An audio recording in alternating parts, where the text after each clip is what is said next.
प्यारे तलबा, आज हमारा जो क्लास है वो 12वीं जमात के लिए है। मजमून उर्दू और अनवान है। इसका टॉपिक जो है वो मरसिया है। मरसिया ये 11th क्लास में भी है, 10th के में आपने 10th में भी पढ़ा होगा, 11th स्टूडेंट भी इससे इस्तेमाल हासिल कर सकते हैं। जहां तक लफ्ज मरसिया का ताल्लुक है, मरसिया उस नज़म को कहते हैं जिसमें किसी मरने वाले के औसाफ बयान किए जाए और किसी की मौत पर इजहारी गम किया गया हो, उसको मरसिया कहते हैं। जहां तक लफ्ज मरसिया का ताल्लुक है, यह लफ्ज रस्सा से निकला है। किससे निकला है? रस्सा से निकला है। रस्सा अरबी जबान का लफ्ज है और रस्सा के माने मौतम, रंज, किसी की मौत पर रोना, उसको मरसिया कहते हैं। ये वो सिनफी सुकन है, मरसिया वो सिनफी सुकन है जिसने हमारी शायरी को वसत बख्शी, जिसने हमारी शायरी को नया निखार बख्शा। उर्दू में जितने भी असनाफ हैं, गजल हो, नज़म हो, कसीदा हो, रबाई हो, कता हो, उसमें मरसिया भी एक मकबूल आम सिनफ के तौर पर उभरी है। आम तौर पर हम मरसिया जो है ये हजरत इमाम हुसैन और दीगर शुहदाए करबला की शहादत पर लिखी गई है। दूसरे लोगों की मौत पर कही जाने वाली मरसियों को शख्सी मरसिया का नाम दिया गया है। आम मरसिया, दूसरे लोगों की मौत पर कही जाने वाली मरसियों को क्या नाम दिया गया? शख्सी मरसिया का नाम दिया गया। असल में मरसिया जो है हजरत इमाम हुसैन रज़ी अल्लाह तआला अन्हु और दीगर शुहदाए करबला की शहादत पर जो मरसिया लिखे उन्हीं को मरसिया कहते हैं। जो अशार कहे गए उन्हीं को मरसिया कहते हैं।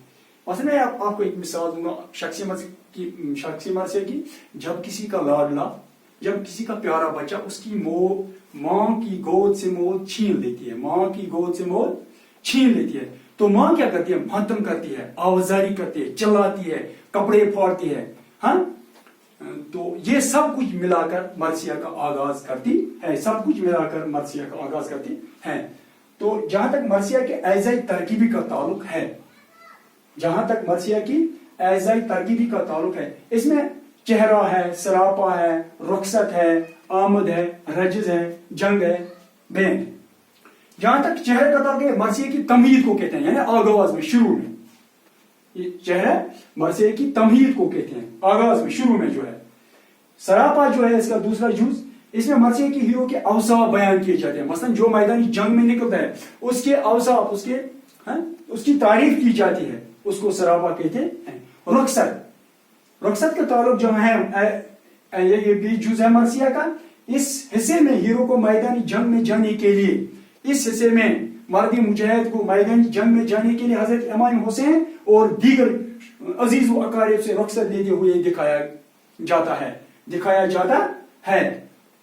उस हिस्से में हीरो को मैदानी जंग में जाने के लिए हजरत इमाम हुसैन और दीगर अजीज व अकारिब से रुखसत लेते हुए दिखाया जाता है, उसको रुखसत कहते हैं। आमद, आमद जो है ये मरसिया का चौथा जुज है। मैदानी जंग की मंजिल कशी, मतलब अब अपनी ताकत का इजहार करते हैं। मैदानी जंग की मंजिल कशी, घोड़े और हथियार की तारीफ की जाती है। जो मैदानी जंग में जाते हैं उसके लिए घोड़ा भी चाहे, उसके लिए हथियार भी चाहे, वेपन भी चाहे, उसकी तारीफ करना। आमद। रजस, हीरो की खानदान की बहादुरी और महारत बयान की जाती है। इसमें जो मैदानी जंग में, जो मैदानी कारसाज में निकल जाते हैं, उनकी बहादुरी और उनकी महारत का जिक्र किया जाता है, बयान किया जाता है, उसकी मंजर कशी को। और एक और जो है वो जंग है, जंग की मंजर कशी की जाती है। जंग में जंगी की मंजर कशी की जाती है। बैन, इसमें जो आखिरी अज्जा है मरसिया का, इसमें मातम और आहुजारी का बयान होता है। मसलन जब ये हीरो, ये मर्दी मुजाहिद शहीद हो जाता है, फिर उस पर बैन करना, मरसिया करना, मातम करना, आहुजारी करना, हाँ, इसको बैन कहते हैं। जहां तक उर्दू में मरसिया निगारी का आगाज का ताल्लुक है, दूसरी असनाफ की तरह उर्दू मरसिया निगारी का आगाज भी दक्कन से हुआ। जहां तक उर्दू में, उर्दू की बात कर रहा हूं, तो इसका आगाज भी कहां से हुआ है? दक्कन से हुआ है। दक्कन में वजी, मिर्जा, बेजापुरी, कुली कुतुब शाह, शायर वगैरह जैसे शायरों ने मरसिए लिखे, वगैरह जैसे शायरों ने मरसिए लिखे। جبکہ جہاں تک دہلی کا تعلق ہے، جب دہلی میں یہ منتقل ہوئے، دہلی میں سکندر، میر غازی اور اشرف نے عمدہ مرثیے لکھے ہیں. یہ دہلی کے بہت بڑے مرثیہ گو شاعر گزرے تھے. سودا نے بھی اچھے مرثیے لکھے ہیں. مرزا محمد رفیع سودا جو ہے وہ بنیادی طور پر قصیدہ گوئی کے شاعر تھے، لیکن مرثیہ میں بھی اس نے اہم نام کمایا. تو اس کے بعد میر ضمیر نے اس صنف کو خوب ترقی دی. میر ضمیر جو تھا وہ بہت بڑا مرثیہ گو شاعر تھا. اس نے اس مرثیہ نگاری کی آبیاری میں کوئی کسر باقی نہیں رکھی. تو ضمیر کے بعد اس کے شاہگرد مرزا دبیر نے اس مرثیہ کو آگے بڑھانے میں اہم رول ادا کیا.